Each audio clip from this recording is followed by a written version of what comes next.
बात नहीं, अगली बार दे देना। सर आपका नाम क्या क्या करेंगे बहुत नाम जी आपके मयंक जी? मेरा नाम ना हो, सुनिए ध्यान से, मेरा बस इतना नाम चाहिए कि जहां भी आप नौकरी कर रहे हो आपसे मेरी पहचान बन सके, लोग पूछें कि यार ये खान सर का स्टूडेंट है, बस उस दिन मेरा खुशी होगा, हमको लगे कि नहीं मेरा नाम आप लोग ने दे दिया। नाम जानना है तो हमें आपसे नाम चाहिए। एक पिता अपने बेटा से क्या उम्मीद रखता है कि जब हम बुढ़ापे में जाएं और कहीं हम जाएं तो मुझे मेरे बेटे के नाम से बैठने के लिए कुर्सी मिले। अरे उनके पिताजी हैं, बैठने दीजिए। जैसे आज मेरे पिताजी कहीं चले जाएंगे, आपके घर चले जाएंगे, कहेंगे मेरे पिताजी कि मैं खान सर का पिताजी, आप तुरंत कहेंगे अरे सर बैठिए बैठिए। तो हम भी यही चाहते हैं कि हमारा नाम ना आपके वजह से हो। एक माँ बाप और शिक्षक क्या चाहते हैं, आप आगे बढ़े और आपसे हम आगे बढ़े, समझे? सर इंग्लिश में भी पीडीएफ प्रोवाइड कर दीजिएगा, फालतू लोगों को ब्लॉक कर दीजिए। सही बोले भाई, इतना ज्ञान कहाँ से आता है भाई? पढ़िएगा, सबके पास ज्ञान आ जाएगा, कोई ज्यादा ज्ञान नहीं है मेरे पास, ठीक है? आपके पास कम है। जैसे ये देखिए ना, ये लाइन बड़ी नहीं है, आपको ये लाइन लंबी लगती होगी, कब? अभी लंबी लगने लगी। तो आप समझिए ये खान सर है और ये आप है, ठीक है? सारे टीचर लोग क्या करते हैं ना, टीचर्स के पास ज्ञान बहुत ज्यादा नहीं होता, आपके पास बहुत कम होता है, इसलिए आपको ज्यादा लगता है। यूपीएससी का पेपर का डिस्कस कर दीजिए, कर देंगे बाबू। मैप से लगभग 16 क्वेश्चन आए थे यूपीएससी में, आपको हम बताते हैं। आप मेरे पास अगर आप टोटल कितना रुपया खर्च कर सकते हैं, 1000 रुपए में अगर कर दिए ना, आप प्री में फेल नहीं होंगे, यूपीएससी प्री में फेल नहीं होंगे, क्योंकि 200 रुपया का आपने मैप पढ़ा है, 200 में पॉलिटी पढ़ लीजिए, ऐसे कर करके 5 गो सब्जेक्ट पढ़ लेंगे ना, पास हो जाएंगे। एनालिसिस कर देंगे। वीडियो का रिकॉर्डिंग नहीं हो सकता है, कमेंट सेक्शन ऑफ कर दीजिए सर। कर देंगे क्या? ऑफ कर दे कमेंट। अरे बफरिंग करने लगा, कुछ सर्वर पे लोड पड़ गया। हाँ ठीक है, चलिए अभी स्टार्ट करते बाबू। हाँ बाबू मेरी तबीयत ठीक है, आप सब लोग की दुआ के साथ मेरी तबीयत ठीक है। भगवान भी हमको थोड़े ले जाएगा, यमराज भी ले जाएगा तो हम कहेंगे हे यमराज देख रहे हैं सर्वर पे कितना लोड, हमको लेके चल जाएंगे, सब कर आएंगे सबको, इसलिए यमराज भी नहीं ले जाएंगे। आगे आइए बाबू, क्लास हम आपको जहां तक लिए थे उससे आगे एक्सटेंड करते हैं।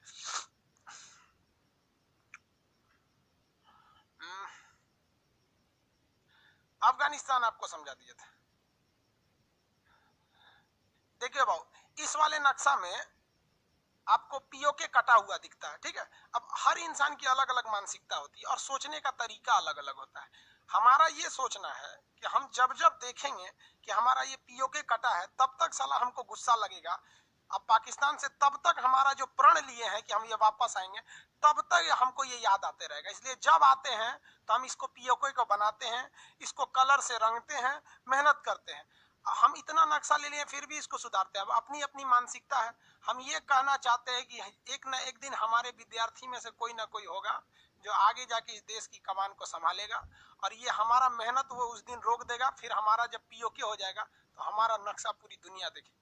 अभी तो ये हो गया कि भैया हम नहीं दिखाएंगे तो कोई दिक्कत नहीं। अलग अलग मानसिकता होती है लोगों की। चलिए देखिए देश बताएंगे, फटाफट स्टार्ट करेंगे। सार्क में कितने देश, सार्क में जितने देश है सबका नाम बताएंगे। सार्क में देश, कोर्स वैलिडिटी क्या है सर? 2 से 2.5 महीना, दिसंबर तक चलेगा ये कोर्स, क्योंकि बीच में अक्टूबर नवंबर दिसंबर तक क्लोज चलेगा।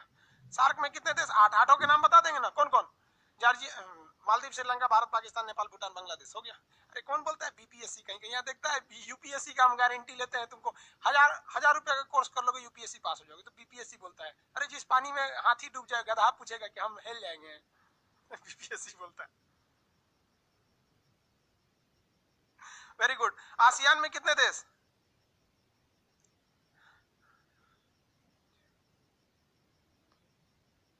आसियान में कितने देश? वेरी गुड, 10 देश। कौन कौन? Myanmar, Thailand, Laos, Cambodia, Vietnam, Malaysia, Singapore, Brunei, Philippine, Timor. हो गया यहाँ पे, और एक ब्रुनेई था उधर। आगे देखिए, हम अफगानिस्तान तक समझाए थे आपको। महात्मा बुद्ध की बामियान में सबसे ऊंची मूर्ति कहाँ थी? अफगानिस्तान में थी, लेकिन उसको मार के गिरा दिया इन लोगों ने। अफगानिस्तान एक पहाड़ी देश है जहाँ अफीम का उत्पादन ज्यादा होता है। यहाँ एक बहुत ही खतरनाक तालिबान आतंकवादी संगठन है जिसे हम लोग कहते हैं तालिबान। तालिबान एक क्या है? आतंकवादी संगठन है। जो लोग कम थोड़ा सा पढ़े लिखे होते हैं वो लोग थोड़ा सा बहक जाते हैं शिक्षा के अभाव में, बहक जाएंगे उन लोग को, इसलिए वो लोग भाग गए, उनको समझ में नहीं आता है यहाँ पर। आगे समझे, तो ये अफगानिस्तान समझा दिए थे। अफगानिस्तान के 3-4 शहर को याद रखेंगे। एक शहर का नाम है गजनी, जहां का रहने वाला था महमूद गजनवी। एक शहर का नाम है गौरी, जहां का रहने वाला था मोहम्मद गौरी। तो मोहम्मद गौरी और महमूद गजनवी, तो गजनवी भी कहाँ का था, अफगानिस्तान का, उसने सोमनाथ की मंदिर को लूट लिया। और मोहम्मद गौरी आया तो ससुरा यहाँ चलाया। अब इतिहास में आपको पढ़ाएंगे मोहम्मद गौरी के बारे में आगे। मोहम्मद गौरी आया तो उसका गुलाम जो था, मोहम्मद गौरी का एक गुलाम था जिसका नाम था कुतुबुद्दीन ऐबक। मोहम्मद गुलाम किसे बोला जाता है, जो साथ साथ घूमता है, बॉडीगार्ड। पान खाएगा तो थूकेगा तो एक कटोरा लेकर थूक दीजिए। तो मोहम्मद गौरी का गुलाम कौन था, कुतुबुद्दीन ऐबक। कुतुबुद्दीन ऐबक ने मोहम्मद गौरी की बेटिया को लाइन मार के फंसा लिया। अब लाइन मार के फंसा लिया इसको, अभी क्या करें यहाँ पर, तो बाद में ब्याह हो गया दोनों का, तो मोहम्मद गौरी अफगानिस्तान चला गया और अपने गुलाम यानी दामाद को भारत सौंप दिया जीतने के बाद। तो यहीं से आ गया गुलाम वंश, क्योंकि उसका गुलाम था तो गुलाम वंश, खिलजी वंश, लोधी वंश, सैयद वंश, सब वंश आते गए, इतिहास में पढ़ाएंगे आपको। तो मोहम्मद गौरी कहाँ का था, गौर का, कहाँ का रहने वाला था, गौर। गौर जगह कहाँ पर है, अफगानिस्तान में है। महमूद गजनवी कहाँ का था, तो गजनवी का था। गजनवी कहाँ है, तो गजनवी भी, गजनी कहाँ है, तो गजनी भी है अफगानिस्तान में। बामियान कहाँ है, अफगानिस्तान में। बामियान क्यों प्रसिद्ध है, महात्मा बुद्ध की मूर्ति की वजह से। काबुल किसकी राजधानी है, तो अफगानिस्तान का। तो इतना तो पता चल गया ना अफगानिस्तान में। अफगानिस्तान भारत का दोस्त है या दुश्मन, दोस्त है। वहां के लोग हमारे दोस्त है। आप शायद नहीं पढ़े होंगे, हम लोग के साथ अफगानिस्तान के लड़के पढ़े थे जब हम लोग इलाहाबाद में पढ़ते थे। बहुत वो लोग दिल से रिस्पेक्ट करते हैं अफगानिस्तान को, क्योंकि अफगानिस्तान को हम लोगों ने बिजली घर दिया, सालमा बांध बनाया। अफगानिस्तान के लोगों को हमने संसद भवन दिया। हम लोगों ने मुंबई बंदरगाह से चाबहार तक अनाज भेजा, गेहूं, और फिर ट्रेन से पहुंचाया अफगानिस्तान में। अफगानिस्तान में रेलवे लाइन बिछा रहे हैं हम लोग। तो अफगानिस्तान के लोग दिल से पसंद करते हैं हम लोग को, और बहुत अच्छी बात है। लेकिन अब पाकिस्तान क्या है, यहाँ के आतंकवादियों को कहता है कि तुम भारत को मारो। जितना वो भारत के लोगों पर हमला करता है, तो वहां तो भारत के लोग हैं नहीं, भारत ने वहां पर इन्वेस्टमेंट किया है तो वो गिराता है, उतने वहां के लोगों के लिए हमारे दिल में रिस्पेक्ट बढ़ जाता है, और वहां के लोग भी हमें रिस्पेक्ट करते हैं। आप कभी ये नहीं देखे होंगे कि पर्टिकुलर अफगानिस्तान से भारत के खिलाफ कोई एक्शन आया हो। जहां 370 के मामले में कश्मीर हमसे पाकिस्तान खटका रहता है, अफगानिस्तान हमारे साथ रहता है, यूएनओ में हमारे साथ रहता है। तो ये एक अच्छी नीति है, बहुत बेहतरीन है। और ये हमारी विदेश नीतियां सब पे सेम चलती है। देखिए, सरकार बदल जाती है वो अलग बात है, लेकिन विदेश नीतियां नहीं बदलती है। तो ये आप समझ रहे होंगे। गजनी, गौरी कहाँ पे है, गजनी और गौरी, ये इतिहास से याद रखिएगा। गजनी का रहने वाला था महमूद गजनवी, गौरी का रहने वाला था मोहम्मद गौरी। महात्मा बुद्ध की सबसे ऊंची मूर्ति अफगानिस्तान के बामियान में, काबुल यहाँ की राजधानी। अफगानिस्तान और पाकिस्तान को अलग करने वाली रेखा का नाम बताइए फटाफट। पॉलिटी के क्लास फर्स्ट में बताए थे, अफगानिस्तान पाकिस्तान को अलग करने वाली रेखा का नाम फटाफट।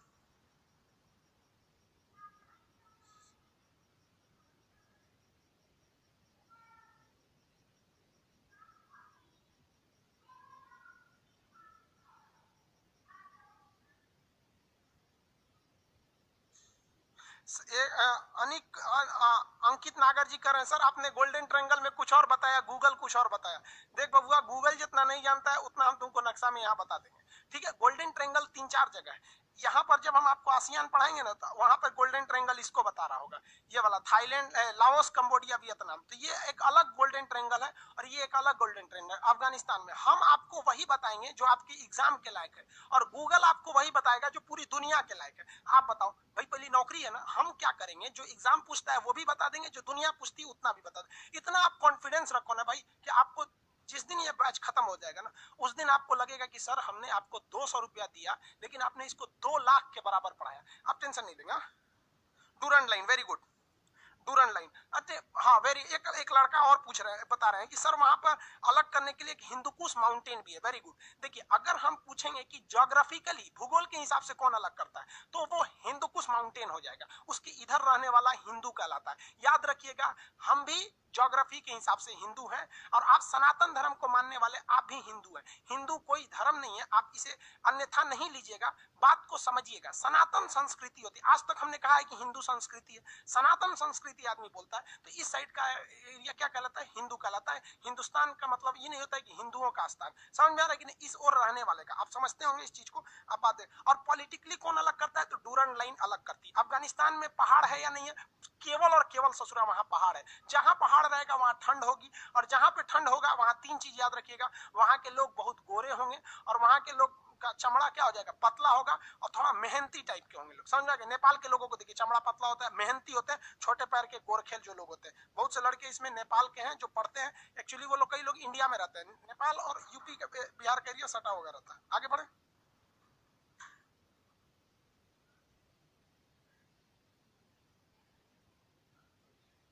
क्या हो गया, छोड़ दीजिए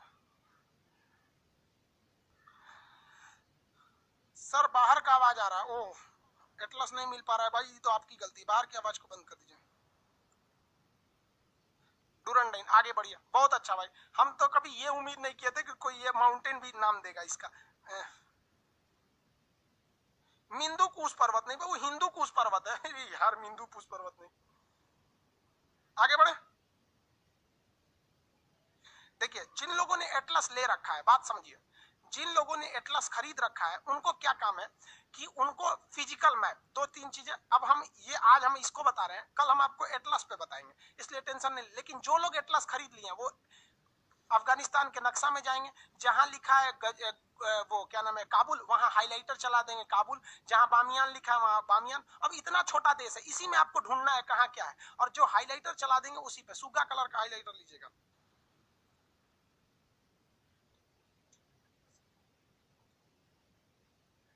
आगे देखिए, अब हम लोग इसके आते हैं, पाकिस्तान के बारे में बताएंगे। तो ये लोग, ये कराची बंदरगाह है कि ग्वादर, कराची है या ग्वादर, ग्वादर, वेरी गुड। अब यहां देखो, ये है देश श्रीलंका। श्रीलंका में एलटीटी समस्या, जाफना राज्य में ऊपरी भाग जाफना है, जहां पॉइंट पेड्रो है, जाफना और मेन श्रीलंका के बीच में एलिफेंटा नामक दर्रा है। ये बताओ भैया ये क्या है, मालदीव है, कौन सा जगह है, मालदीव, मालदीव है ये। कहाँ गया,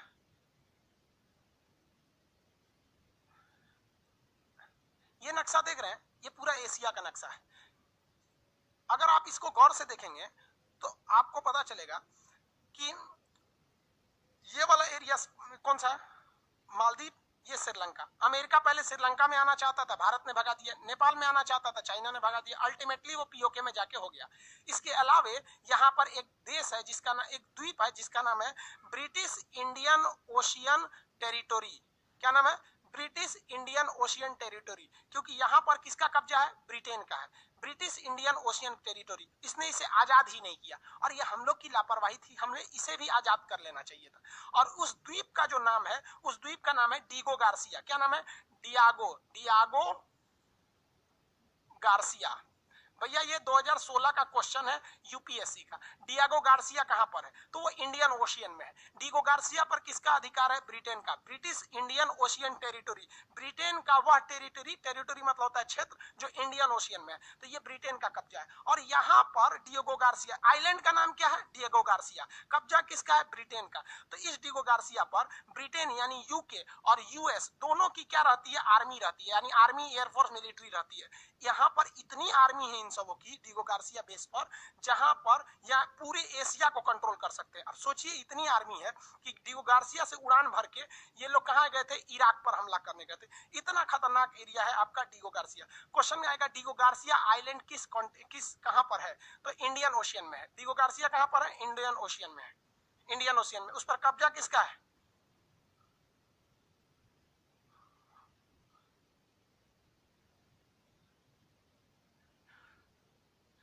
डिगो गार्सिया पर कब्जा किसका है, ब्रिटेन का। लेकिन वहां किसकी किसकी नौसेना रहती है, किसकी किसकी नौसेना रहती है, नौसेना, वायुसेना, तीनों सेना रहती है। ब्रिटेन और अमेरिका दोनों की रहती है, ब्रिटेन और अमेरिका दोनों की रहती है। मिलिट्री बेस आपको दिखा देते हैं डिगो गार्सिया का। अब ये डिगो गार्सिया है, डिगो गार्सिया में ना अमेरिका ने पूरी तरह से मिलिट्री बेस बना रखा है। सारे लोग वहां फौज के पूरा अड्डा है, समझिए कि वो पूरी तरह से क्या है, फौज का एक अड्डा है डिगो गार्सिया। वहां केवल फौज ही रहती है, बाकी सबको भगा दिया उन लोगों ने डिगो गार्सिया से।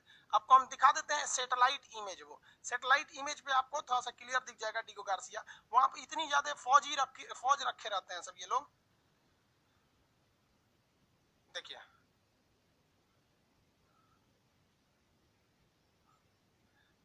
ये आपको डिगो गार्सिया आइलैंड दिख रहा है, यहाँ पर आपको पूरा क्लियर नहीं दिखेगा क्योंकि सैटेलाइट इमेज कितना अच्छा से निकालेगा, लेकिन यहाँ पे आपको दो दो एयरपोर्ट दिख रहे होंगे सर।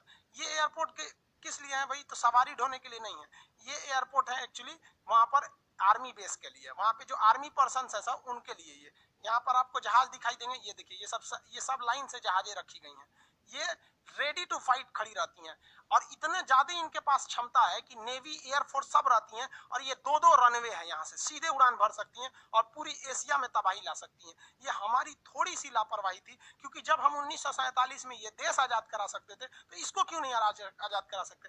जब हम लक्षद्वीप ले सकते थे, जब अंडमान निकोबार ले सकते तो ये क्यों नहीं ले सकते थे? क्योंकि उस वक्त हमारे यहाँ इतनी सोच दूरदर्शिता नहीं थी। अगर हम ये ले लेते तो आज के वक्त में बताइए बाबू, आप अपना दिमाग से सोचिए जरा कि अंडमान हमारा हो गया, लक्षद्वीप हमारा हो गया, अगर ये हमारा हो जाता डिगो गार्सिया तो दक्षिणी यहाँ पर मतलब सॉरी हिंद महासागर में केवल हमारा ही बोलबाला रहता, और अगर रियलिटी में देखेंगे ना तो श्रीलंका हमसे घिर जाता। अभी श्रीलंका हमारे नीचे, अभी क्या हो जाता, घिर जाता। और अगर श्रीलंका ज्यादा चाइना के फेवर में पटर पटर बोलता ना, एक मिसाइल इधर से, एक मिसाइल इधर से, एक मिसाइल ऊपर से, एक इधर से, श्रीलंका था, है नहीं था। कौन श्रीलंका का एडमिशन नहीं लिया है तो विदेश वाला लिया ही नहीं, भड़क जाएगा ना, गरियाने लगेगा हमको। तो डिगो गार्सिया समझ में आ गया, डिगो गार्सिया। लेकिन एक बार क्या हुआ, यूपीएससी ने पूछा कि डिगो गार्सिया, अगली बार यूपीएससी ने वहीं से क्वेश्चन पूछ लिया कि चागोस आर्किपियागो क्या है। तो देखो भैया, यहाँ पर तीन तीन आइलैंड है। कितने आइलैंड है? तीन।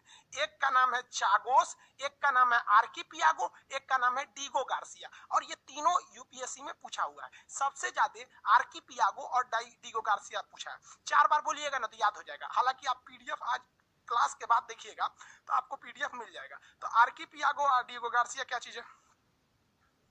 आर्किपियागो डिगो गार्सिया क्या चीज है?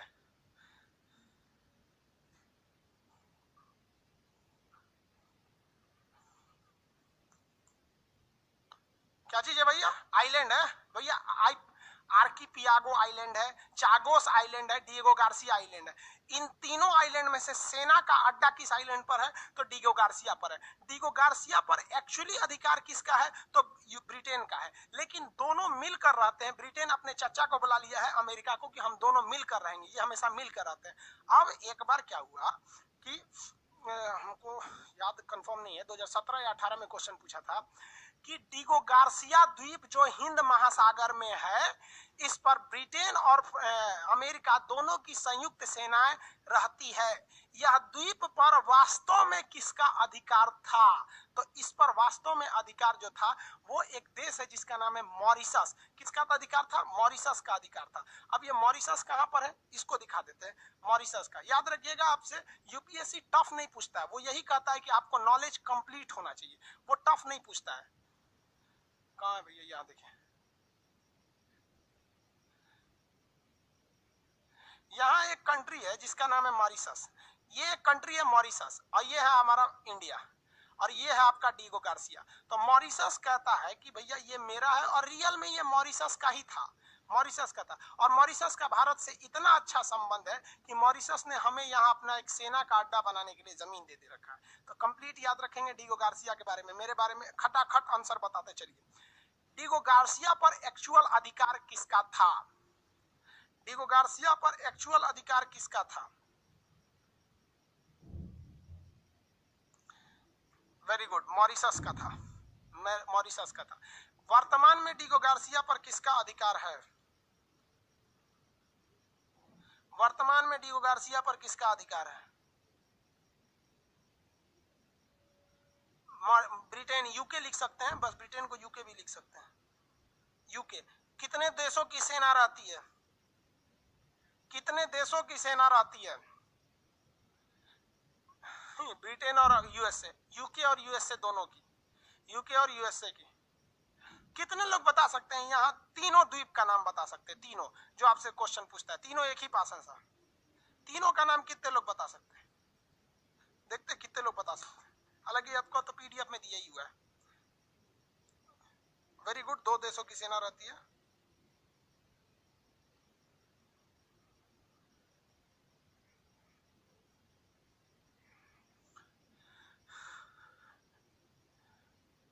दोनों देशों की फौज रहती है।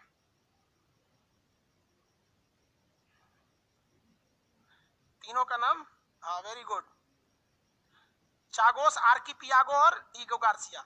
चागोस आर्किपियागो नहीं लिख पा रहे होंगे लोग, आर्किपियागो। सुनिए ध्यान से, एक बार क्वेश्चन जब पूछा था ना इसमें यूपीएससी में कि आर्किपियागो क्या है, तो एक मेरे बगल में एक लड़का रहता था घर के पास में ही, तो कहता सर आर्किपियागो पूछा था, हम मार दिए पक्षी है।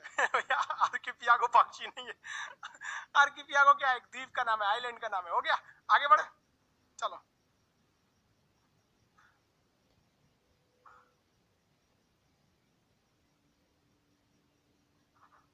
चल जाएगा बैटरी। अब आते हैं हम लोग नेपाल पर। कहाँ आते हैं, नेपाल। अभी केपी शर्मा ओली साहब थोड़ा भड़के हुए हैं नेपाल को लेकर। अगर आप नेपाल को देखिएगा तो नेपाल एक लैंडलॉक कंट्री है। लैंडलॉक उसे कहते हैं जो चारों ओर से जमीन से घिरी रहती है। अब आप देखिए ना, तीन ओर से तो ये इंडिया से ही घिरा हुआ है, और एक ओर से किससे घिरा हुआ है, ये एक ओर से घिरा हुआ है चाइना से। तो नेपाल जो है वो एक ओर से चाइना से घिरा है और तीन ओर से इंडिया से घिरा हुआ है।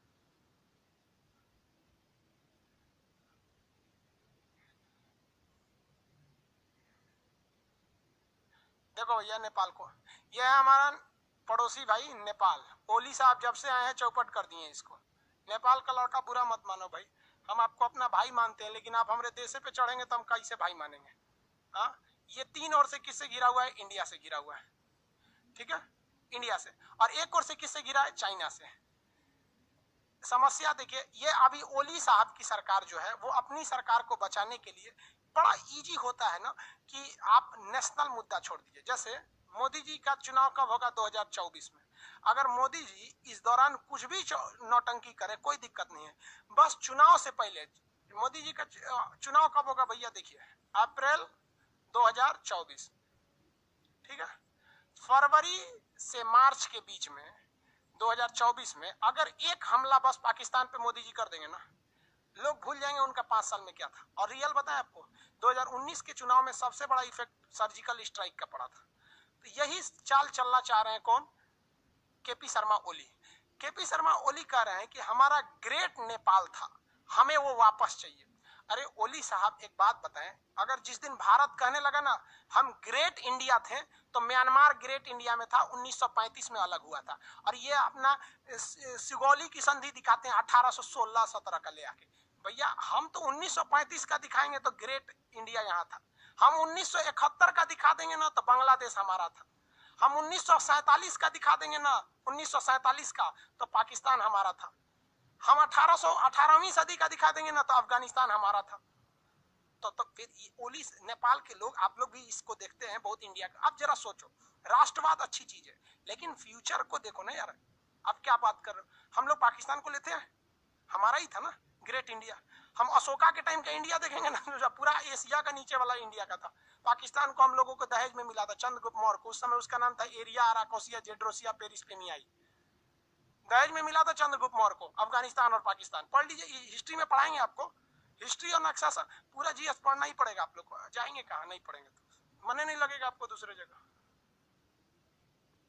तो नेपाल साहब का क्या कहना है कि यहाँ से एक थोड़ा सा एरिया यहाँ पर ये मेरा है। अब ये इनका एरिया का कहना क्या है, इनका डिमांड देखिए। सुगौली की संधि में क्या कहा गया था कि जो नेपाल है ना, नेपाल और इंडिया, इधर इंडिया, इसकी सीमा का निर्धारण कौन करेगा, ये काली नदी करेगी। तो भारत मानता है कि काली नदी का जो उद्गम हो रहा है वो काला पानी से हो रहा है। कहां से हो रहा है, काला पानी से। लेकिन नेपाल कहता है कि नहीं, काली नदी का जो उद्गम हो रहा है वो लिम्पियाधुरा से हो रहा है। कहां से हो रहा है, लिम्पियाधुरा से। तो अगर लिम्पियाधुरा से होगा, बात समझिए, अगर लिम्पियाधुरा से होगा तो ये नेपाल यहां तक आ जाएगा, यहां तक आ जाएगा कि नहीं। और अगर काला पानी से मांगेंगे तो नेपाल जहां है वहीं रहेगा। यही बवाल हुआ था। हम अब तक के वीडियो में सबसे ज्यादा हमको नेपाल वाला इसी पे गरिया है, तू क्या बोलता है, ये है वो। भाई हम सच बोल दिए हैं। अब भारत कहता है कि भैया ये है। अब मेन बवाल इसी तीन को लेके है। और राष्ट्र मुद्दा ऐसा होता है ना कि प्रधानमंत्री सही कर रहे हैं या गलत कर रहे हैं, लोग उसके साथ हो जाएंगे। अभी आज नरेंद्र मोदी बोल दे कि हम लाहौर वापस लेके आएंगे, 80% जनसंख्या उनके साथ हो जाएगी। अभी मोदी जी कह दे कि हम सिंध वापस लेके आएंगे, क्योंकि हमारे राष्ट्रगान में पंजाब, सिंध, गुजरात, मराठा, पाकिस्तान का एक राज्य सिंध वापस ले आएंगे तो उनके साथ हो जाएंगे। तो यही है नेपाल के साथ। तो ये विवाद चल रहा है इसी को लेकर। हालांकि इंडिया कहता है कि ये एरिया हम इसलिए रखे हैं क्योंकि ये एरिया जो काला पानी का एरिया है ये चाइना से सट के है, हमको यहाँ हमला करना पड़ेगा क्योंकि चाइना पे भरोसा नहीं है। ओली साहब मेन बवाल इसलिए किए क्यों चाइना के फेवर में जा रहे हैं। ये कसम खा के रखे हैं कि हम नेपाल से भारत के रिश्ते बर्बाद कर देंगे, लेकिन भारत संयम से कर रहा है क्योंकि उनको पता है कि लोकतंत्र में सबकी सरकार नहीं रहती है, पलट जाती है। सरकार जाएगी तो सब लोग सुधर जाएंगे। अब जरा नेपाल के लोगों को हम बता देते हैं। देखो भैया, ये नेपाल है, ये एरिया है तिब्बत, जिसे चाइना ने कब्जा कर लिया तिब्बत को, और ये इतना ऊंचा है, 5 किलोमीटर ऊंचा है कि इसके ऊपर से एरोप्लेन नहीं जा सकता है। यानी आपको अगर हवाई जहाज ले जाना है ना तो आपको इंडिया के जमीन से ले जाना पड़ेगा, और इंडिया की जमीन अगर परमिशन नहीं देगी ना तो आप हवाई जहाज नहीं ले जा सकते, मार के गिरा दिया जाएगा। तो जिस दिन भारत से खटकेगा ना आप हवाई जहाज पे चढ़ना भूल जाएंगे नेपाल के लोग, पहला। दूसरा, कोई भी नेपाल अगर सामान खरीदता है तो उसे कलकत्ता बंदरगाह पे ले आता है, और कलकत्ता बंदरगाह से सड़क होते हुए रक्सौल से वो कहाँ ले जाता है, अपने एरिया में ले जाता है, नहीं तो ये यहाँ से बागडोगरा के पास से लेके जाता है। अगर भारत से रिश्ते खराब होंगे ना तो यहाँ से ये आपका बंद हो जाएगा। फिर मंगाइएगा आप चीन से, वो पहाड़ पार करके, फिर चीन से मंगाने में क्या हालत खराब होगा देखिए। ये नेपाल यहाँ तो दिख रहे होंगे आपको, आप देखिए। अगर वो चीन से, सपोज अमेरिका से कोई सामान मंगाता है चीन में, तो चीन का वो मान लीजिए हांगकांग बंदरगाह पे उतारता है तो यहाँ से उसको यहाँ लाना पड़ेगा, और अभी वो कलकत्ता बंदरगाह पे मंगाता है, यहीं से यहाँ आ जाएगा। तो नेपाल के लोगों को ये समझ में नहीं आ रहा है कि भैया आपकी जो सरकार है ना वो जीतने के लिए, अब मान लीजिए आलू अगर मंगा रहे हैं यहाँ से यहाँ ले आने का आलू, तो 10 रुपया किलो अगर यहाँ पड़ा तो यहाँ 15 रुपया में बेच देंगे, लेकिन वही आलू अगर यहाँ 10 रुपया किलो गिरा है यहाँ ले आएंगे तो 45 रुपया हो जाएगा। तो नेपाल के लोगों को समझ में नहीं आ रहा, हालांकि बहुत सारे लोग समझ रहे हैं इसको, लेकिन वो राष्ट्रीय मुद्दा ऐसा छोड़े हुए हैं नेपाल में। नेपाल पूरी तरह से पहाड़ी एरिया है, और नेपाल से भयानक पहाड़ तिब्बत में है, इसलिए नेपाल से निकलने वाली नदियां तिब्बत में तबाही नहीं मचाती हैं, नेपाल से निकलने वाली नदियां भारत में तबाही मचा देती है, क्योंकि भारत नीचे के एरिया में। तो हमको तो एक और से फायदा ये मिलता है कि हमारे यहाँ पहाड़ नहीं है, इसलिए सड़क वगैरह बढ़िया है, हम खेती वगैरह सब कर लेते हैं, और नेपाल में पहाड़ है इसलिए नदियों से जो तबाही होती है वो भारत में हो जाती है, उधर की ओर तबाही नहीं होती। लेकिन वहाँ खेती नहीं होता है, खाली शिलाजीत बेचता है ले आके, जड़ी बूटी यही लोग बेचते हैं लोग ज्यादातर। भारत में तो आधा से ज्यादा चाउमीन बनाने वाले लोग नेपाल से आए लोग। क्या हम लोगों ने कभी उनसे भेदभाव किया? उस्ताद बोलते हैं लोग उसको, रेस्टोरेंट में जो बनाते हैं लोग चाउमीन वगैरह नेपाल के लोग बोलते हैं और उस्ताद क्यों। आज भी नेपाल के लोग भारत में कंबल आके बेचते हैं, कभी कोई नेपाल का आदमी बोले कि उनके साथ भेदभाव हुआ है, हम लोग अपने भाई की तरह उनके साथ मजाक करते हैं। और यार आप लोग अगर ये थोड़ी सी जमीन के लिए रिश्ता तोड़ोगे तो जरा सोचो हमारी भारत की संस्कृति। इसीलिए तो कहते हैं कि हम लोग से बड़ी यार दुनिया में किसी का दिल नहीं हो सकता है। भगवान श्री कृष्ण जो थे ना आखिरी बार कौरवों के दरबार में गए थे और उन्होंने कहा था कि तुम पूरा ब्रह्मांड रख लो, पूरा हिंदुस्तान रख लो, पूरी भारत को रख लो, लेकिन हमें केवल 5 गांव दे दो। लेकिन वो 5 गांव भी नहीं दे पाया, कहां पहुंच गया पता है ना।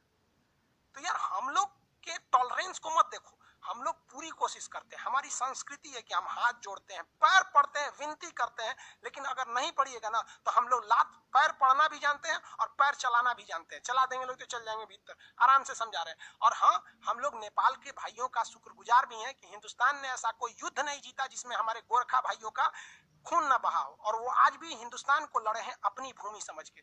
लेकिन वहां पर कोई एक पार्टी अपनी सरकार जीतने के लिए ऐसा करने लगी, ये तो गलत है। गलत है कि नहीं? ओली साहब काय लिए बार बार मिल रहे हैं वहां पर, चीन की राजदूत से खूब मिलते रहते हैं।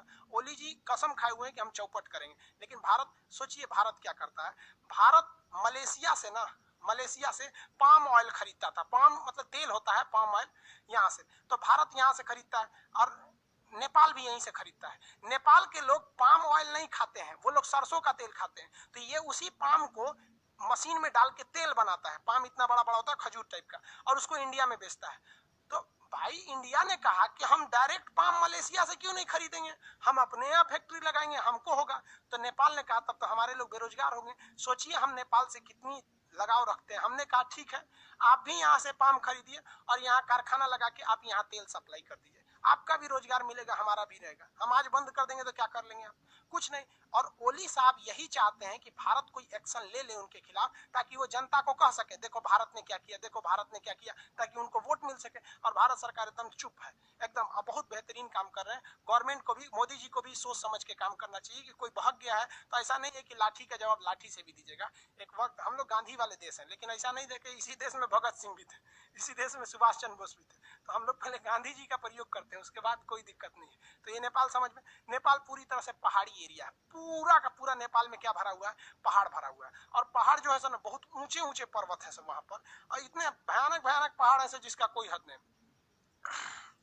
उन पहाड़ों में अगर आप देखेंगे तो ज्यादातर एरिया इतने ज्यादा डेंस है कि पहाड़ से कि आप वहां जा ही नहीं पाएंगे। इसलिए नेपाल की ज्यादातर जो जमीन है वो ज्यादातर बर्बादे हो चुका है। अगर आप उसको 3D देखेंगे नेपाल के पहाड़ों को, तो आप कल्पना नहीं करेंगे कि इतने ऊंचे ऊंचे पहाड़ है। उनकी अर्थव्यवस्था भी नेपाल की किस पे चलती है, टूरिस्ट पर चलती है। पहाड़ वाले लोग बहुत ज्यादा घूमते आते हैं। अब दुनिया के सबसे ऊंची चोटी कौन है, माउंट एवरेस्ट।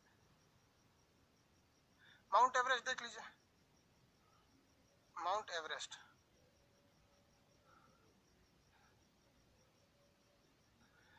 अब यहाँ है माउंट एवरेस्ट, कहाँ गया जी, इस्लामाबाद, जम्मू, ले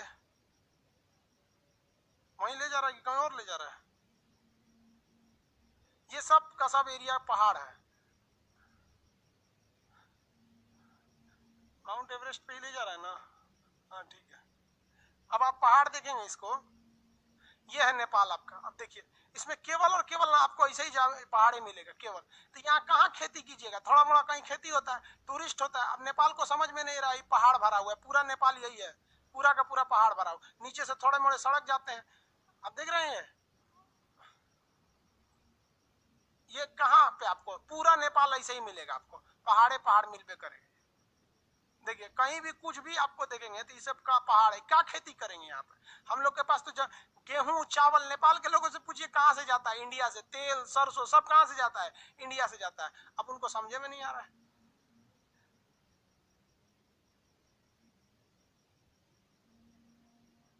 समझा, देखिए पूरा चारों ओर से नेपाल में पहाड़ है, समझा क्या। अब नेपाल जी ने जो नया नक्शा जारी किया है उसको देख लीजिए, न्यू मैप ऑफ नेपाल। अब उसने क्या किया है ना, अपने नए नक्शा में एक्स्ट्रा एरिया को जोड़ दिया है जो उसमें पहले नहीं जुड़ा हुआ था। यहाँ पर उसने एक्स्ट्रा एरिया जोड़ दिया, काला पानी और लिम्पिया धुरा वाला।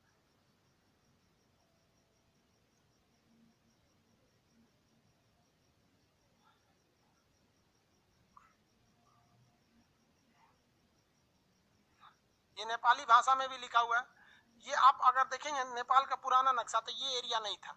मेन इसी के लिए बवाल हुआ है। अब आप बताओ भैया, हम लोग ने पाकिस्तान बांग्लादेश सब अलग हो गए सब। अब आपको आज याद आ रही है सुगौली की संधि, तो अब हम क्या कर सकते हैं यहाँ पर। ये तो वैसे भी आप लड़ के तो लेंगे नहीं, क्योंकि हमारा आपसे रिश्ता खराब होगा, फिर आपको दिक्कत आएगा। ये एरिया नेपाल का देखेंगे ना तो नीचे का थोड़ा सा एरिया समतल मैदान है, बाकी पूरी तरह से पहाड़ है। नेपाल में दो सबसे महत्वपूर्ण पहाड़ है, एक है आपका माउंट एवरेस्ट। माउंट एवरेस्ट जो है वो यहाँ इस एरिया में, यहाँ पर है माउंट एवरेस्ट। नेपाल का सबसे महत्वपूर्ण पहाड़ माउंट एवरेस्ट और मैकालू। माउंट एवरेस्ट और मैकालू नेपाल की सबसे महत्वपूर्ण चोटियां हैं सर। ये जब हम हिमालय पढ़ाएंगे तब आपको बताएंगे कि इन चोटियों का पश्चिम से पूरब क्रम क्या है और पूरब से पश्चिम है। क्योंकि ये एक कई बार क्वेश्चन में पूछा है, 4 ठो पहाड़ की चोटियां दे देंगे, कहेगा पश्चिम से पूरब और पूरब से पश्चिम। नेपाल जड़ी बूटियों के लिए प्रसिद्ध है। नेपाल में 2 शहर सबसे महत्वपूर्ण है, 3 शहर याद रखिएगा नेपाल का। काठमांडू उसकी क्या है, राजधानी है, नेपाल की राजधानी काठमांडू। इसका 2, एक विराटनगर, एक आपका सीता जी जहाँ हुई थी जनकपुर। तो जनकपुर में सीता जी हुई थी। और 2 औद्योगिक शहर, एक आपका हो गया काठमांडू और दूसरा हो गया विराटनगर।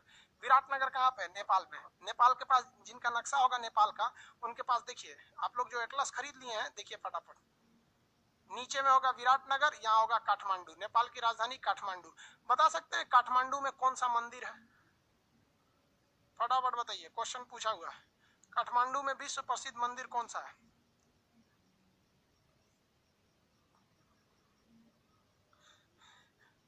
बोल रहा है एक लड़का कि ओली जी को चीन की राष्ट्रपति पसंद आ गई है, मतलब राजदूत पसंद आ गई है।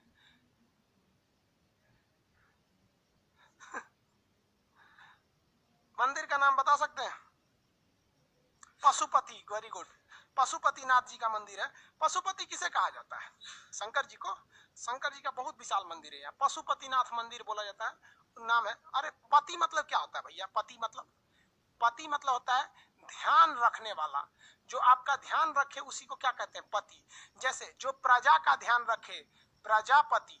ध्यान से, प्रजा का ध्यान रखे, प्रजापति। जो पूरे राष्ट्र का ध्यान रखे, राष्ट्रपति। समझ में गया? जो महिला का ध्यान रखे, ससुरा चाय पत्ती। महिला उसको पति थोड़े छोड़ती है, चाय पत्ती बना देती है उसको। समझ में गया? आगे देखिए नेपाल के बारे में। आगे जब हिमालय पढ़ाएंगे ना, तो हम इसमें हिमालय पढ़ाएंगे। हिमालय के छोड़ के बाकी नेपाल में है क्या? एक काठमांडू घूमने वाला जगह, पशुपति जी का मंदिर है।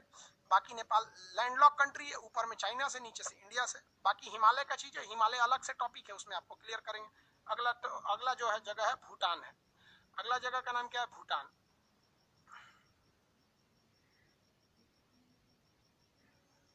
देखिए भैया, ये जगह है भूटान। यहां पर एक जगह है साक्टेंग। साक्टेंग, चीन कहता है कि साक्टेंग मेरा है। अब जरा देखो भैया भूटान को, ये भूटान दिख रहा है आपको? भूटान दिख रहा है ना? भूटान भी सेम नेपाल की तरह है। सेम नेपाल की तरह मतलब वो भी 3 ओर से इंडिया से घिरा है और 1 ओर से चाइना से घिरा है। 1 ओर से चाइना से घिरा। नेपाल भी 3 ओर से इंडिया से घिरा था, 1 ओर चाइना से घिरा। अब भूटान का एक जगह है जिसका नाम है साक्टेंग, जो इंडिया की ओर है नीचे। छोटा चाइना क्या कहता है कि साक्टेंग मेरा है। अरे हरामी साले, इधर से कैसे तुम्हारा हो जाएगा? मतलब सोच रहे हैं साक्टेंग उसका कैसे हो जाएगा, ये हमको नहीं समझ में आ रहा। साक्टेंग तो नीचे है, इंडिया की ओर है, ऐसे कैसे हो जाएगा साक्टेंग तुम्हारा? अब मान लीजिए कि भैया साक्टेंग यहाँ रहता तो समझ में आता, साले तुमसे विवादित है। तुम साले हरामी बोलते हो कि साक्टेंग तुम्हारा है। अजब हाल है। कोरोना तुम्हारे बाप का नहीं है, मतलब कोरोना है तो वो चाइना का नहीं है, बाकी सब साला चाइना का है। दक्षिणी चीन सागर हो जाए चाहे कुछ भी हो जाए, चाइना का है। गाली देना अच्छा नहीं लगता है टीचर होके, लेकिन ऐसा थोड़ी है कि हम गाली दे नहीं सकते। गाली हम केवल इंसानों को नहीं देते, हरामियों को तो दे ही सकते। एक ये है, एक ये है। अब नाम क्या ले, हम समझदार हैं आप लोग। सारा चाइना से पूरी दुनिया परेशान है, पाकिस्तान से मुसलमान परेशान है, जाके बम फोड़ देता है। गाली मुसलमान सुन लेते हैं सब। मुसलमानों को लगता है उनका मसीहा है। अरे भैया तुम्हारा मसीहा है तो चले जाओ वहीं पे, फिर काहे चिल्ला रहे थे एनआरसी करा दे। अजब हाल है। ये वाला एरिया ये साक्टेंग है। पता भाई साहब किस हिसाब से तुम हरामी कहता है कि साक्टेंग मेरा है। अब भूटान जो है, अब इसकी हिस्ट्री समझिए। यहाँ एक कंट्री था जिसका नाम था तिब्बत। 1959 में चाइना ने तिब्बत को कब्जा कर लिया। इस तिब्बत को कब्जा कर लिया और यहाँ के लोगों को इतना मार मारा, एक आदमी को इधर भेज दिया, एक को इधर भेज दिया, एक को इधर भेज दिया। तिब्बत के लोगों पर इतना ना चाइना अत्याचार किया कि तिब्बत में तिब्बत का आदमी को छोड़ा ही नहीं। एगो को यहाँ भेज दिया, एगो को गोभी मरुस्थल में भेज दिया, एक को यहाँ भेज दिया, एगो को मुआ दिया। अब बाकी जो चाइना के मूल निवासी थे, जिन्हें हान चाइनीज कहा जाता है, उन लोगों को यहाँ ले आके भर दिया, हान चाइनीज को भर दिया। तो तिब्बत का बहुत बुरा हाल हो गया, जमीन भी कब्जा कर लिया, वहां के लोगों को इधर उधर भगा भी दिया। तो इससे डर गया भैया नेपाल, सॉरी भूटान। भूटान कहा कि भैया अब हमरो कब्जा कर लेगा। तो भारत से कहा कि हम आप में मिल जाए। तो भारत ने कहा मिल जाओ, कोई दिक्कत नहीं है। तो भूटान ने कहा कि भैया हम तो आप में मिल जाएंगे, लेकिन ऐसा तो नहीं कीजिएगा आप कि हमारा एगो लड़का को उठा के यहाँ से राजस्थान भेज दीजिए, एगो को केरला भेज दीजिए, एगो को अंडमान भेज दीजिए, एगो को तिहाड़ जेल में भेज दीजिए। ऐसा तो नहीं कीजिएगा जैसे वो किया था। तो उसने कहा, भारत ने कितना बेहतरीन कहा, एक काम करो 2 साल पहले 1 साल तुम रह के देखो, 2 साल हमारे साथ रह के देखो, एग्रीमेंट कर लेते हैं कि हम 2 साल एक जैसे रहेंगे, सह राज्य की तरह, जैसे एक ही। अच्छा लगेगा तो मिल जाना, नहीं रहेगा तुम्हें। 2 साल के लिए टाइम दिया गया। 1974 से कहा गया 1976 तक आप रहे। बेचारा सिक्किम को इतना अच्छा सॉरी यहाँ पर साथ रह के देखा गया। तो इसने कहा ठीक है, लेकिन सिक्किम भी, यहाँ एक और देश है सिक्किम को भी सेम मौका दिया गया, लेकिन सिक्किम भारत में मिल गया। भूटान ने कहा कि हम भी भारत में रहेंगे आपके साथ, लेकिन एक शर्त है कि हमारे यहाँ मुख्यमंत्री नहीं राजा रहेगा। तो भारत ने कहा ये हमारे यहाँ से पॉसिबल नहीं है। तो वहां के राजा ने समझौता किया कि हमारी सेना की जिम्मेदारी भारत उठाएगा, विदेश मंत्रालय की जिम्मेदारी भारत उठाएगा, सारी चीजें भूटान भारत से देख के करेगा और भारत भूटान की रक्षा करेगा। तो आज भी भूटान की रक्षा कौन करता है? भारत। भूटान पे पास किसकी सेना खड़ी है? भारत की। और भूटान की जमीन को 2017 में चीन हड़पना चाहता था, जिसका नाम था डोकालाम। वो हमारी जमीन ही नहीं थी, डोकालाम। डोकालाम यहाँ ऊपर में था, ये जगह को, इसे हड़पना चाहता था। भारत ने बढ़िया से बजा दिया, कहा कि हम नहीं हड़पने देंगे। तो आज बताइए भूटान की रक्षा की जिम्मेदारी किसकी है? भारत की। अब आप कहेंगे कि भारत काहे लिए वो एडवांस वाला काम किया, तो दो रीजन है। अगर इस भूटान पर चाइना का कब्जा हो जाता तो हमारी बॉर्डर के और करीब आ जाता। हम लोग अगर भूटान के पास हैं तो भूटान पूरी तरह पहाड़ी देश है, इतना पहाड़ है कि यहाँ बादल जाता है तो बिना टकराए जाता ही नहीं है, इसीलिए इसे लैंड ऑफ थंडर बोल्ट, तड़ित झंझावात, भ्राम भ्राम वाला देश कहते हैं। बादल जाएगा तो लड़बे करेगा। तो इस ऊंचाई पे अगर चाइना आ जाता तो हम लोग तो मरा जाते। तो हम लोग इसकी रक्षा के बहाने, हम रक्षा थोड़ी कर रहे हैं इसकी, मेन उद्देश्य देखेंगे तो चाइना को काउंटर कर रहे हैं। इतना ऊंचा का एरिया कि थूर थार के रख देंगे तुमको यहाँ पर। तो भूटान की रक्षा की जिम्मेदारी कौन है? भारत है। भूटान में एक पहाड़ है जिसका नाम है काला पर्वत, ब्लैक माउंटेन। क्या नाम है? काला पर्वत या ब्लैक माउंटेन। थंडरबोल्ट यानी तड़ित झंझावात का देश किसे कहा जाता है? भूटान को। तड़ित झंझावात का देश किसे कहा जाएगा? Bhutan. Land of Thunderbolt Bhutan को कहा जाता है।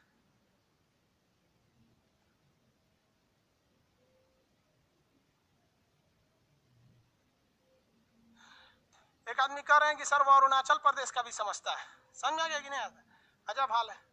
हम देखिए, हम कभी राजनीति में नहीं जाना चाहते हैं और नहीं हम राजनीतिक टिप्पणी करते हैं। हमारे में खराबी है कि भैया जो है वो हम बोलते हैं, ये खराबी है। अगर हमें भारत का कमान सौंप दिया जाता तो हम चाइना को एक ही बात कहते हैं कि चाइना तुम्हें हमसे जो भी व्यापार करना है वो दूतावास के थ्रू होता है, एम्बेसी। चाइना का एक अधिकारी दिल्ली में बैठा है, हम नियम लगा देते हैं कि चाइना का वह अधिकारी दिल्ली में नहीं बैठेगा, अरुणाचल प्रदेश में बैठेगा। तो जब वो अरुणाचल प्रदेश में बैठेगा तो परमिशन किससे लेगा? वहां के गवर्नर से लेगा। सीधी सी बात, अगर आप गवर्नर से परमिशन ले रहे हैं यानी वो जगह आपका नहीं है। तो नियम बना दो कि भैया हम आपकी जो एम्बेसी रखे हैं, दूतावास, ये जो दूतावास जो एम्बेसी है ये हम दिल्ली में रखेंगे ही नहीं। आपको खोलना है दूतावास तो आप अरुणाचल प्रदेश में खोलिए, यहाँ नहीं खोल सकते हैं। अब बताइए, अगर ये खोला यहाँ पर तो एम्बेसी कभी भी आप अपने जगह में थोड़ी खोल। अब आप कहेंगे कि भारत का दूतावास छत्तीसगढ़ में, अरे भारत का दूतावास विदेश में रहता है, तो आपका दूतावास यहाँ है, इसका मतलब आप कानूनी परमिशन दे रहे हैं कि वो जमीन आपकी नहीं है। और दूतावास खोलने से पहले वहां के राज्यपाल से परमिशन लीजिएगा, राष्ट्रपति से लीजिएगा, तो भी नहीं है। और अगर आप घुसिया के कहेंगे नहीं हम दूतावास वापस ले जा रहे हैं, तो ले जाओ साले, तुम्हारे व्यापार, हमको वैसे ही ऑलरेडी व्यापार से घाटा लग रहा था, हम तो खुद बहाना खोज रहे थे, तुम साले चले जाओ। तो कहते हैं देहात में रोए के रहनी तले अखिए खुदा गिल। और अच्छा है, एक तीर से दो निशाना। डायरेक्ट हम थोड़ी कहेंगे कि व्यापार बंद करेंगे। व्यापार होता है राजदूतों की मदद से। राजदूत यहाँ खोलिए, सब काम खत्म हो जाएगा। हमको बड़ा अफसोस होता है कि जिस धरती का चाणक्य था, आज उसी धरती के लोग चाणक्य नीतियां भूल गए। समझ में आ गया कि नहीं आ गया? किसी को कोई दिक्कत नहीं? अरुणाचल प्रदेश उनका है। अरे हमारे यहाँ प्रधानमंत्री लोग ना एज पे बनते हैं, थोड़ा यंग एज का बन जाता ना आप लोग की उम्र का, तड़ाम भड़ाम वाला, कब का मैटर सॉल्व हो गया रहता। आगे देखें, किसी को कोई दिक्कत नहीं है?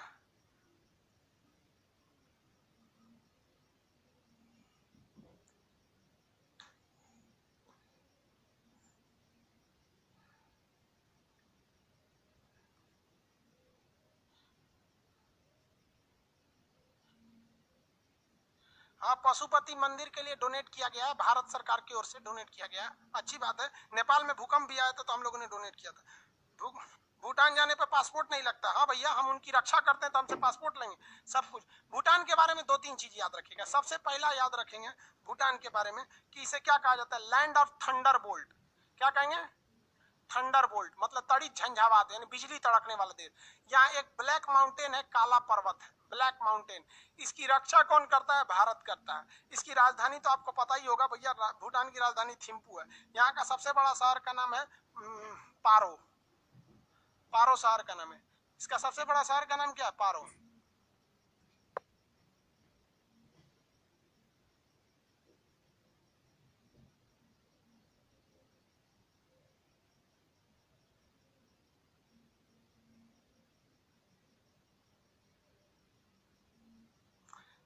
देखिए ये पारो है।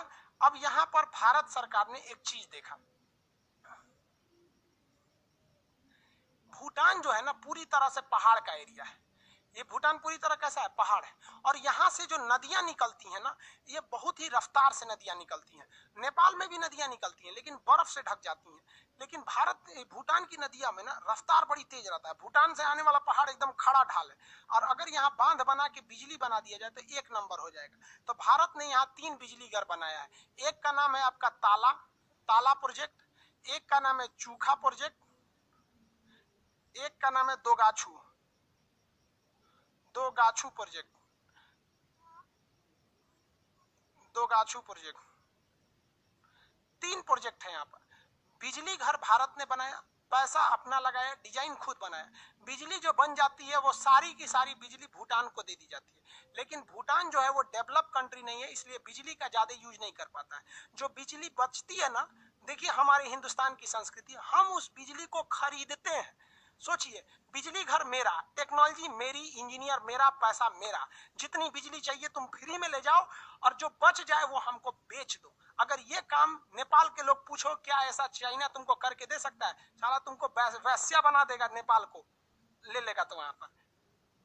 यहाँ पर तो ये हो गया। अब यूपीएससी में क्वेश्चन पूछा था कि ताला परियोजना कहाँ है, तो लड़का मार दिया अलीगढ़। अरे भैया, अलीगढ़ में ताला उद्योग है, ताला इंडस्ट्री, और ये ताला प्रोजेक्ट है। ताला project is a hydro electric power plant made by India in Bhutan. तो भूटान में ताला परियोजना है। समझ में आ गया कि नहीं आ गया? दूसरा चूखा और एक दोगाछू, ताला चूखा दोगाछू, ये वाला यहाँ पे। पहाड़ का नाम क्या है? Black mountain. यहाँ बौद्ध धर्म की अधिकता है। बौद्ध धर्म की क्या है? अधिकता है। किसी को कोई दिक्कत नहीं यहाँ तक में। तो भूटान तक समझ में आ गया आप लोग को। भूटान की राजधानी थिम्पू। ताला परियोजना कहाँ है? चूखा कहाँ है? दोगाछू का है। हो गया।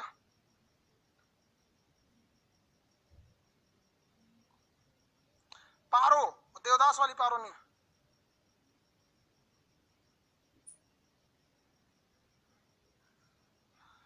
विवेक कुमार जी, मेरा प्रणाम स्वीकार करें। भाई हम सबका प्रणाम स्वीकार करें। नेपाल में 6 घंटा बिजली रहती है। तो भारत सरकार, देखिए नेपाल के लोग देखिए, अरे आप जानबूझ के अझुराइएगा तो हम क्या कहेंगे।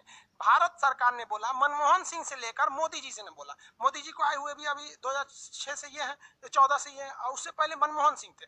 सबने नेपाल से बोला कि देखो भैया, हम तुम्हारा बिजली घर बना देते हैं, हम बनाएंगे, सब कुछ हम करेंगे, जो बिजली लगेगा तुमको लेना, तुम हमें बिजली बेच देना। तो उसे कहता है पता है क्या, कि हम बिजली जो बेचेंगे ना, उसका पैसा आप डॉलर में दीजिएगा। ले, तो जानबूझ के अझुरा रहा है।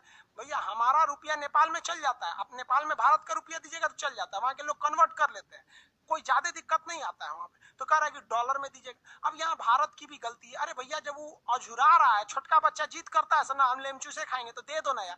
अरे पैसा आपको डॉलर ही देना है। मान के चलिए आप वो नेपाल को बिजली आप खरीद रहे हैं, तो बिजली वो हुआ 72 रुपया, 72 रुपया हुआ, कोई दिक्कत नहीं यार, $1 दे दो, बतिया तो बराबर है। लेकिन यहाँ भारत भी तो नहीं, गलती करता है, जीत पे अड़ल है। अब यही जीत का फायदा उठा देंगे कौन? केपी शर्मा ओली, वो उठा के चाइना को दे देंगे। चाइना क्या करेगा? यहाँ बांध बना लेगा, बांध बनाने के बाद युद्ध की स्थिति में सोच रहा बांध का सारा फाटक खोल देगा, बिहार में बाढ़ आ जाएगा। तो कहीं ना कहीं हम लोग भी गलती करते हैं। नेपाल में 6 घंटे बिजली रहती है क्योंकि बांध नहीं है, ना उसके पास पैसा है ना टेक्नोलॉजी है। चाइना के पास पैसा टेक्नोलॉजी सब है, और चाइना उसको डॉलर में दे भी देगा। और बदले में चाइना क्या करेगा, इतना ना, चाइना फ्री में बिजली घर बना के देगा उनको, इतना पैसा का बिल थमा देगा कि नेपाल कभी दे नहीं पाए, उसके गुलामे हो जाएंगे।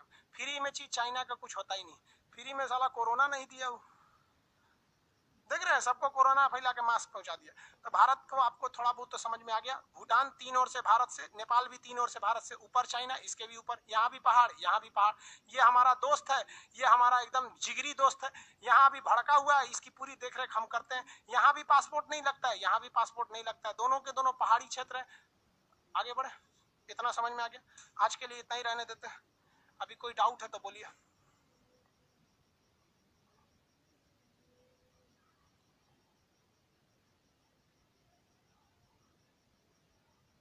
भाई आप कोई भी एटलस लीजिए, बार बार हम बोल रहे हैं हमको एटलस चाहिए, कुछ भी ले लीजिए आप।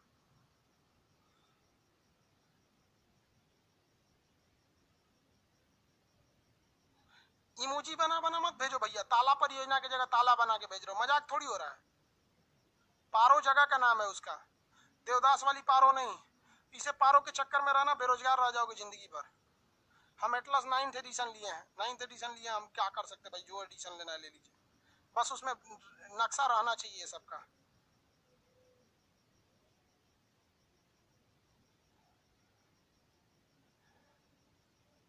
हो गया बाबू, आपका पीडीएफ डाल दिए, आप ले लेंगे वहां से। आप डाउनलोड करेंगे जब पीडीएफ ना, तो गैलरी में नहीं जाएगा, ये आपके डॉक्यूमेंट्स में जाएगा या फिर आपके डाउनलोड्स में जाएगा। तो फाइल मैनेजर में जाके खोजिएगा, वहां मिलेगा। लैपटॉप से नहीं चलता है, लैपटॉप से मिसयूज ज्यादा होता है, इसलिए लैपटॉप में नहीं चलता है। बांग्लादेश के बारे में आगे कल समझाएंगे। ज्योग्राफी का नोट्स, अरे ज्योग्राफी पढ़ाए कहाँ की जो तो नोट्स दे देंगे। यूपीएससी 2021 के लिए क्या करें, चुपचाप पढ़ लीजिए बउआ, यूपीएससी को गोली मारिए यहाँ से। आपको जो पढ़ा रहे हैं आप वही पढ़िए, आपका मन आप यूपीएससी में जाइएगा, बीपीएससी में जाइएगा, पीसीएस में जाइएगा, हमको मतलब नहीं, हम पढ़ा देंगे आपको, 0 से हीरो तक दिक्कत नहीं होगा। आर्मेनिया में युद्ध होने वाला है, यूट्यूब पे बता देंगे युद्ध होने वाला है जो।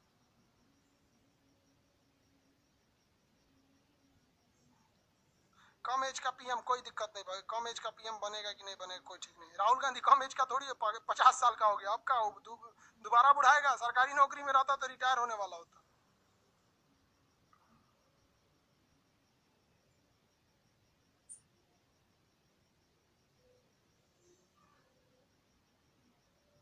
एक ही चीज को कितनी बार कर रहे हैं जी, लगभग हर देश में एक लोग होते हैं जहाँ देशभक्त होते हैं, हर जगह के लोग देशभक्त होते हैं, खाली इंडिया के थोड़े होते हैं। दुनिया में सबसे ज्यादा देशभक्ति जानते हैं कहाँ होता है? भूटान, सॉरी, जापान में। जापान का व्यक्ति जब रिटायर होता है ना, तो पेंशन नहीं लेता, अपना सारा पेंशन किसको दे देता है? सरकार को। और यहाँ के लोग सरकारी नौकरी केवल इसलिए पसंद करते हैं कि सरकार हमको पेंशन देगी। वहाँ के नेता भी ईमानदार रहते हैं। तबीयत खराब था वहाँ के प्रधानमंत्री के, क्या नाम था उनका, शिंजो आबे, तो उन्होंने कहा कि हमसे देश की सेवा नहीं हो पा रही है, हम प्रधानमंत्री का पद छोड़ रहे हैं। और यहाँ लाल कृष्ण आडवाणी नरेंद्र मोदी से लड़ गए थे कि प्रधानमंत्री हम बनेंगे, 82 साल की उम्र में हम प्रधानमंत्री बनेंगे। देख लो देश भारत में आप। मोदी का विरोध किसने किया था? खुद बीजेपी के सबसे वरिष्ठ नेता लाल कृष्ण आडवाणी 2014 में त्यागपत्र दे दिए थे कि मोदी बनेंगे तो हम छोड़ देंगे। बाद में राजनाथ सिंह बनाए थे। आज ना आप लोग राजनीति करना सीखे, 10 साल पहले जाइए, सब समझ में आ जाएगा।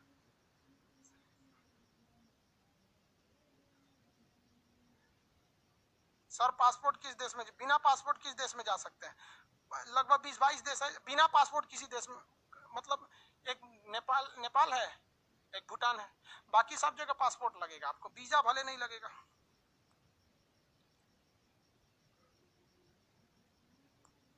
एटलस जो भी ले लीजिए। आप डाउट पूछना है तो पूछिए, उल्टा सीधा कमेंट नहीं करिए। हो गया ना? बस करते हैं, सारे सर्वर को ऑफ कर दीजिए। चलिए आप अगला क्लास कल करेंगे। हाँ, कल हम आपको एटलस भी बता